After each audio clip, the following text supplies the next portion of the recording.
I'm Mary Grady, and I'm here to kind of demonstrate your check-off that you're going to have to do on central line blood draws. Just to kind of let you know that there are some supplies that you're going to need ahead of time. One of the most important supplies you're going to need is the doctor's order that we will give you when you come in for the check-off, because if you don't have an order, why are you even doing this, okay? And then you need your supplies. And your supplies you're going to need is you're going to need something that your facility says that you can clean off the ports with before you access them. Some places have you use ChloraPrep, some places say alcohol is okay, so you got to see what your agency likes, but you know you have to use something that's going to kill the germs on the port, okay? The next thing we have to make sure we have is we have syringes that we can draw the blood with.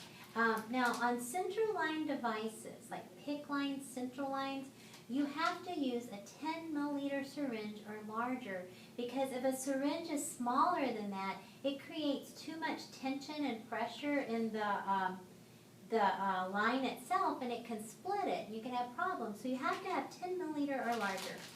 And I need some normal saline flushes. I need my initial flush, which will be 5 milliliters to usually flush with. And these usually come pre-filled like tins. So we'll waste some water out of that in a minute. And then I'll have 2 normal saline flushes to flush with afterwards. Because some facilities say flush with 10, some say flush with 20. You kind of like when in Rome, you do as the Romans do, and you just flush with what they say. Then you need to make sure you get the proper tubes. So whatever that doctor's order said that I needed, I need to get those tubes. So that is where that Philips IV guide that you bought, that one book that no one ever looks at, has a lot of good information in it, because it tells you that the blue top tube is for the PT and INRs that are drawn. It usually tells you, these are the most commonly drawn. There's like 50 million tubes. And they tell you that the serum tubes that have the serum and the gel in them, they can come speckled top, they can come red top, I've seen them gold top, but they got the gel in it. That is for your chemistries. And so some places call them BMPs, the basic metabolic panels, and some people still call them Chem 13s, Chem 7s, whatever they call them, it's a chemistry test. And then you got your purple tube, which is always going to be your CBC. And there's special stuff in this tube that helps that blood to clot. So this one always gets drawn last so that you don't run the risk of contaminating these other samples with whatever's floating in that CBC tube.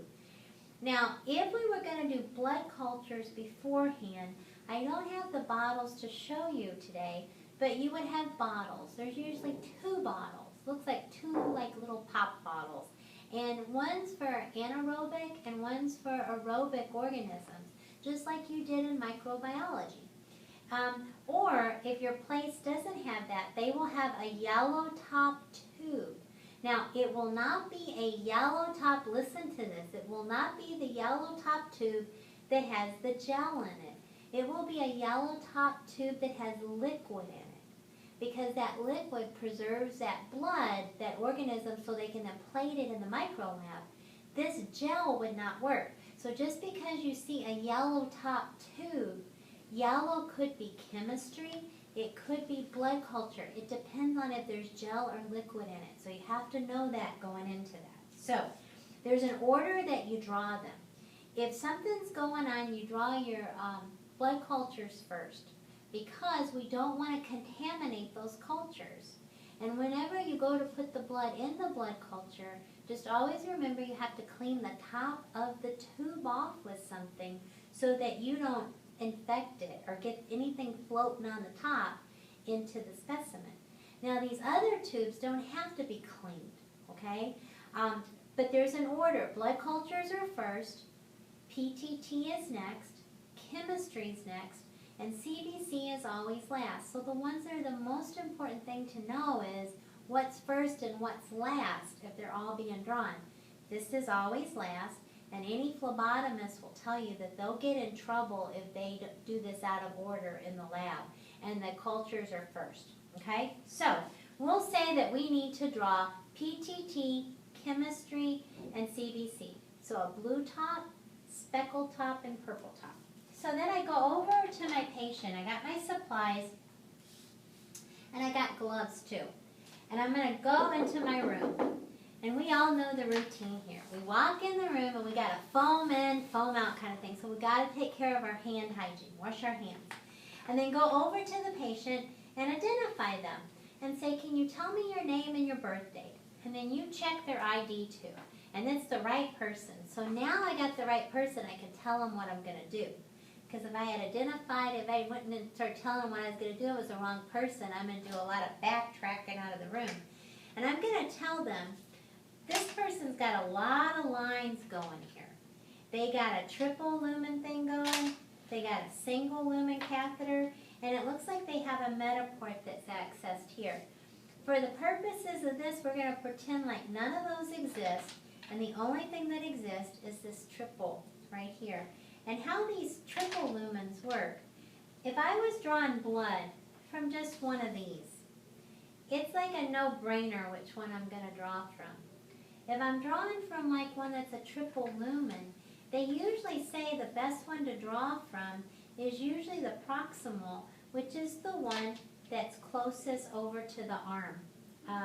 Usually the medial is the one that's closest to the midline of the body. The distal is the one in the middle, and the proximal is over to the end. Now, if this was a CVP pressure reading where they wanted a pressure, they usually draw from the distal because that tip of that catheter is right in the heart or the vessel itself. I should say the vessel itself. And these others are at different ports where it leaks out. So we're going to draw from proximal. So what I'm going to do is explain to my patient what I'm going to do. And what I'm going to do before I do anything is I'm going to get this 5 milliliters of water out of here. So I know, and I want to make sure I get all the air out of this thing, because where is a central line going anyway? It's going right up into somebody's vessel leading to their heart. Now when you take these salines out, just a tip, they all come with air in them from the manufacturers for some reason. And you see people pushing up on them. I learned that if I twist the bottom and twist up, I can get the air out. Well, not on this one I can't. Without making a huge, oops, mess like that. So anyway, made a mess. So I just want to make sure I know these things come with air in them. I just want to make sure, okay, there's no air in that one. Okay, that I have no air.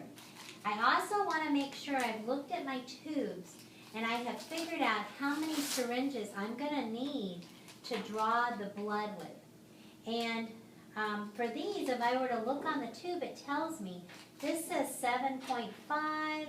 I've got like a 7 here, so I'm up to 14.5 and a 2.5, 15, 6. So about 17 cc's of blood I need to draw for those 3 tubes. So I open my syringe, and notice how I'm keeping them in the packages so that they can stay nice and sterile.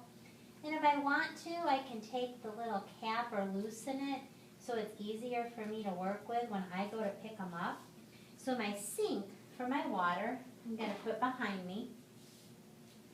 I also brought in the room, in case I forgot to tell you, this handy dandy thing that I'm going to need when I go to put the blood in the tubes, because it lets you put the tube in and the syringe here so you can fill the tube. So I'm going to need that, because otherwise I'm not going to have any way to get that stuff into the tube. So I'm going to put my gloves on. My hands were already washed and they were clean. Oops. I'm going to open up my alcohol here, and I'm going to come over to my port, and I am going to scrub this thing like crazy. And I may say the ABCs, or I may count to 20, but I'm going to do something so that I cleaned that thing really well. So now after I've cleaned it, now I've got to come over here and find my 5 milliliter syringe. I can take the cap off of it. Make sure there's no air in it. This one keeps wanting to take air in. okay? And then I'm going to screw that on to this. And then I'm going to unclamp it. Because if I don't unclamp it, nothing's going to come out. So at this point now, I'm going to pull back and check for placement.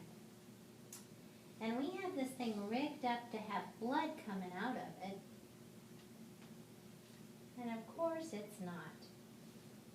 But we'll say that I saw like the blood come back. You know, see I got a big bucket of blood back here and nothing's happening. So I pull back and I saw blood. By seeing blood, I know that I am in the vessel. I don't want to put this 5 milliliter flush into something, a tissue or somewhere I don't know where it is.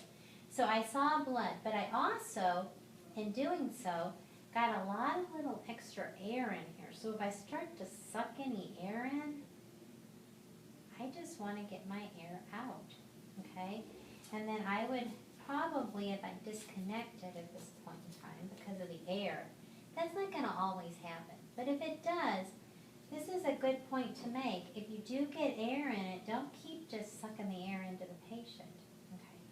So I pull back a little. I see blood return. Now I'm going to push the 5 milliliters in with what they call this push-pause method, where I'm just pushing and pausing. And what that does is it creates a force or some turbulence in the line that's supposed to help keep it from being clogged up. So I checked first. I know I'm in a vessel because I saw blood. I pushed the 5 milliliters. Now I need to draw waste. And when you read it in your book, they say waste can be anything from like 7 to 10 milliliters. So some books even said 5.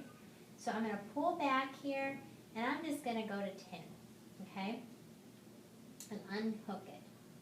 And I'm going to make sure that I put this out of the way so that I know that that's not my blood sample.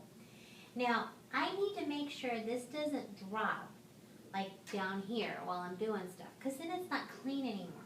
Some places say that it's okay to hold it like this and then hook the other syringe. And then I was in a place the other day that they were being extra cautious. They were cleaning each time. I guess it doesn't hurt to be really clean. So now I'm going to take my empty syringe here that I'm using for a sample, and I'm going to twist it on, and I'm going to pull back. And I'm pulling back what I need. So I got 10. I'm going to hook it, and I'm going to lay that right into my little sterile packet I have there. And didn't we decide on 17? Like I said, you can clean before or during, depends on the agency policy. I'm just not going to let it get contaminated. I pulled back 17. Okay. Now that I've got all my blood, I'm going to go ahead at this point and I'm going to flush. And what I'm going to flush with is my agency wants 20 milliliters. So push pause.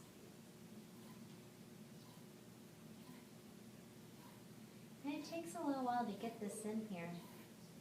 I gotta make sure that my bucket of blood that's not coming out does not decide to pour out of there, because that might create kind of a mess.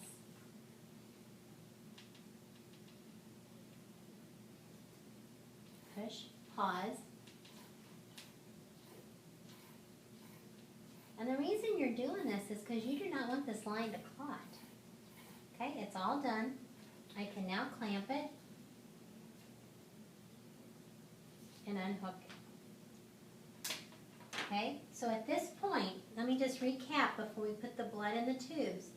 You came in, you cleaned off the port, you put the syringe on that had 5 milliliters of saline, you pulled back, saw blood, confirmed it was in a vessel, then you pushed the 5 in, then you pulled back your waste, which can be anywhere from 5 to 10, whatever you read. Once I got my waste, I went to an empty syringe and started drawing what I needed. Once that was drawn, I flushed with the 20 and I clamped it. And what tubes I got was based on what my lab was that was on the order. So I just got to know what I'm drawing and pick the right tubes for the checkoff.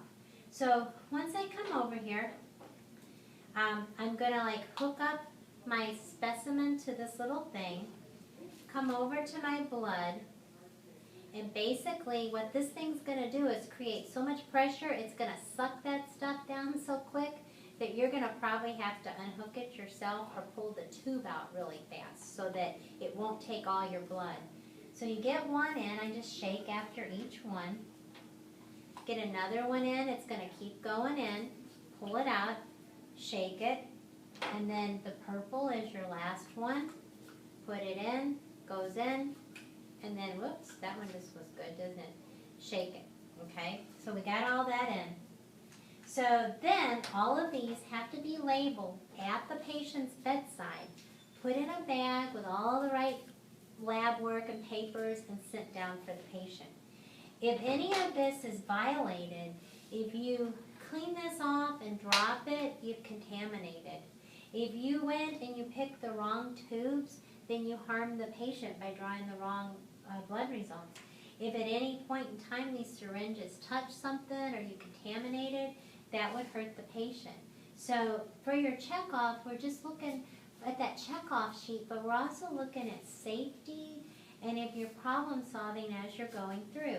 So hopefully, I'm hoping this little clip will clear up some misunderstandings.